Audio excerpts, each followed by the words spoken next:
जिस गांव में आप रहते हैं उस गांव में इंटरनेट का सुविधा बेहतर है क्या? इंटरनेट चलता है इस गांव में? नहीं, उतना बेहतर नहीं। इस वक्त हम सीतामढ़ी जिला के परिहार प्रखंड के एक ऐसे गांव में है जिस गांव में इंटरनेट भी काम नहीं करता है। उस गांव में आने तक के लिए कोई पर्याप्त रास्ता नहीं है, लेकिन इसी गांव का एक मासूम मोहम्मद साहबुद्दीन मदरसा में पढ़ते हुए इंटरमीडिएट के रिजल्ट में वो परचम लहराए थे। पहले इनका घर दिखाने का प्रयास करूँ तो मेरे पीछे का हिस्सा को देख सकते हैं, जो मोहम्मद साहबुद्दीन का घर बताया जा रहा है और मोहम्मद साहबुद्दीन के घर के आंगन में है। लेकिन जब इंटरमीडिएट का रिजल्ट को जारी किया गया तो इंटरमीडिएट के रिजल्ट में वो परचम लहराए थे। घर का हालात देखे थे, उस हालात से हमें नहीं लग रहा था कि कोई इतना बेहतर रिजल्ट ला सकता। बिहार प्रखंड का महुआवा गांव है और बाढ़ में सबसे ज्यादा इन्हीं गांव के लोगों को परेशानी का सामना करना पड़ता है और चारों तरफ से बाढ़ से घिर जाते हैं और यहाँ से निकलने के लिए कोई पर्याप्त रास्ता नहीं होता। लेकिन इन कठिनाइयों के बाद भी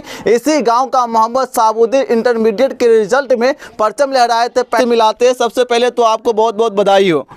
शुक्रिया भाई। ये बताइए मोहम्मद तमन्ने जी कि जब अपने बच्चे को पढ़ा रहे थे सबसे पहले तो मदरसा में दीनी तालीम दिवाए थे, दीनी तालीम क्यों जरूरी था उनको दिलाना?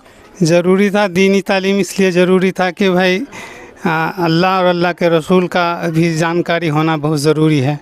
इस वजह से उन्होंने जानकारी लिया तो उनको मन में आया कि अब हम दीनी तालीम हासिल कर चुके हैं, अब जो है दुनियावी तालीम अंग्रेज़ी, हिंदी और दुनियावी सब हर चीज़ जो है जानकारी हो, ताकि हमें दुनिया के उद्दीन को दीनी तालीम के लिए मदरसा में दाखिला करवाए थे। कितने साल तक मोहम्मद साहबुद्दीन मदरसा में शिक्षा लिए थे? कितने साल तक पढ़ाई किए थे? 7 साल तक। 7 साल तक पढ़ाई किए थे। कितने उम्र में उनको दाखिला कराने के लिए मदरसा में भर्ती करा दिए थे? लगभग जो है से 12 साल या 13 साल का था। 12-13 साल की उम्र में जब वो मदरसा से फारिग हो गया, जब दीनी तालीम सीख लिया, दीनी तालीम हासिल कर लिया, तो वो खुद से बोले थे कि हमें आप अंग्रेजी पढ़ना नहीं, वो खुद से बोले थे। बोले थे कि हम दीनी तालीम अब ले चुके हैं, अब दुनियावी तालीम भी हमें लेना जरूरी है। जब आपका बेटा मोहम्मद साहबुद्दीन पढ़ाई कर रहा था, सबसे पहले कौन से स्कूल में उनका एडमिशन करवाया गया था? स्कूल है, यानी आपके गांव में जो महुआवा में जो स्कूल है उसी स्कूल में इंटरमीडिएट को लेकर के इंटर का एडमिशन करवाए थे वहाँ? जी जी जी। कितने साल पहले हुआ था उनका एडमिशन? ये 2 साल पहले। 2 साल पहले जी। 11वीं और 12वीं किए हैं। जब उनको आप पढ़ा रहे थे, जिस हिसाब से आपके घर का स्थिति देखने को मिलता है, कैसे मैनेज कर पा रहे थे? कैसे उनका पढ़ाई का खर्चा मेंटेन कर पा रहे थे? ये सब अल्लाह का करम है, जो भी थोड़ा बहुत जो है कमाई होता है उसी में जो है इसका काम हो रहा था। उम्मीद था आपको कि जो मदरसा में पढ़ने वाला है इंटरमीडिएट के रिजल्ट में परचम लहराएगा? उम्मीद था आपको कभी? ये था कि लड़का मेहनत कर रहा है, मेहनत का फल कुछ न कुछ मिलेगा।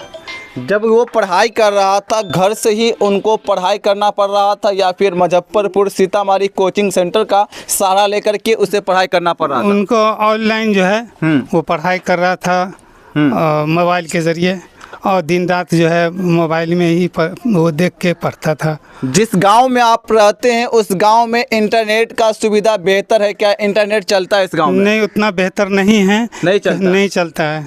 इसमें जो है कभी कभी जो है उसको बहुत सामना करना पड़ता था कि कैसे मैं पढ़ाई करूं।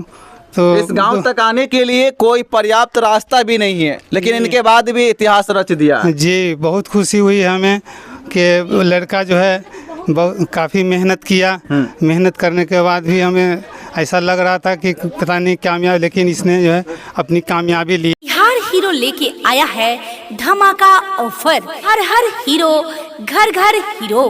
धमाका ऑफर परिहार। हीरो का एक ही सपना, कोई न चले पैदल अपना। मात्र 10,000 में गाड़ी घर ले जाएं।